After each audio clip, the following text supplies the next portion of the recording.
Pernah kepikiran nggak gimana sih cara paling jujur buat ngertiin sebuah partai politik? Nah, kali ini kita coba cara yang beda. Kita bakal bedah Partai Buruh Indonesia, tapi sumber kita cuma satu, halaman depan website resmi mereka. Jadi kita bisa dengar langsung apa kata mereka tentang diri mereka sendiri, tanpa perantara.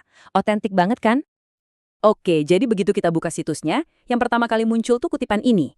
Dari presiden partainya langsung loh, Said Iqbal. Dan kalimat ini, wah ini kayak rangkuman dari semua yang mereka perjuangkan. Ada 4 pilar utama di sini. Pekerjaan, upah, jaminan sosial, dan hak dasar manusia. Coba deh ingat-ingat 4 hal ini. Soalnya ini bakal jadi peta kita buat ngebongkar partai ini lebih jauh. Oke, kita udah pegang pondasinya nih. Sekarang, yuk kita gali lebih dalam lagi. Jadi, siapa sih mereka ini sebenarnya? Dan apa filosofi di balik perjuangan mereka? Kita masuk ke bagian pertama. Nah, ini dia. Pesan mereka tuh lugas banget. Nggak pakai muter-muter. Di situsnya, jelas banget tertulis, "We are the working class." Kelas pekerja. Ini bukan cuma slogan loh. Ini tuh kayak pernyataan sikap, deklarasi identitas. Mereka nggak mencoba merangkul semua kalangan, tapi fokus dan secara terang-terangan bilang, kami ini suaranya kelas pekerja. Terus, apalagi yang lebih dalam dari sekedar mewakili kelas pekerja? Nah, ternyata ini soal cara mereka melihat politik. Buat mereka, politik itu adalah tugas mulia. Tujuannya mewujudkan kebaikan bersama. Ini menarik banget loh. Artinya, buat mereka, tujuan akhirnya tuh bukan sekedar dapat kekuasaan, tapi make kekuasaan itu sebagai alat buat mencapai kesejahteraan bareng-bareng. Oke, filosofi besarnya kita udah dapet ya. Tapi kan itu masih konsep besar. Pertanyaannya sekarang, gimana cara mereka mengubah ideologi itu jadi tindakan nyata? Yuk, kita lihat gimana misi kesetaraan mereka itu dipecah jadi tujuan-tujuan yang lebih spesifik.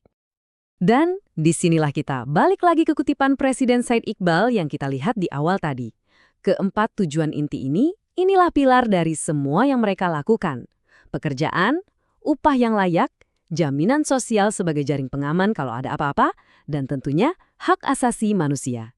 Inilah agenda utama mereka. Bisa dibilang ini jantungnya perjuangan Partai Buruh. Tentu aja, misi dan tujuan itu kan baru di atas kertas ya. Tanpa tindakan nyata, ya cuma jadi kata-kata aja. Jadi, gimana mereka bergerak? Nah, kita lihat yuk contoh langsung dari situs mereka, gimana partai ini beraksi di lapangan.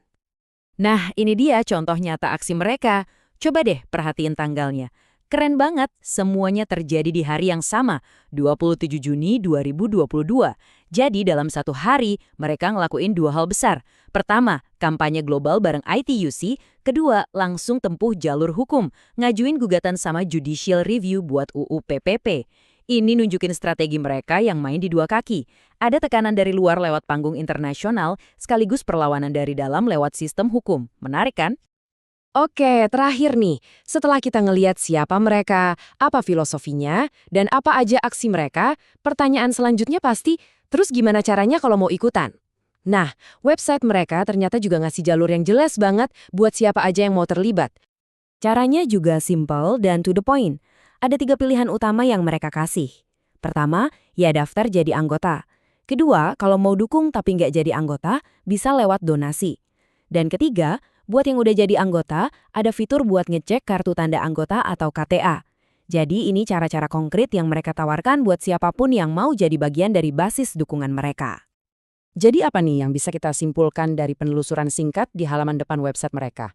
Jelas banget, kita lihat sebuah partai yang fokusnya setajam silet. Mereka menempatkan kelas pekerja di pusat segalanya, jadi identitas sekaligus jadi tujuan perjuangan. Nah, hal ini mau nggak mau memunculkan satu pertanyaan besar buat kita semua.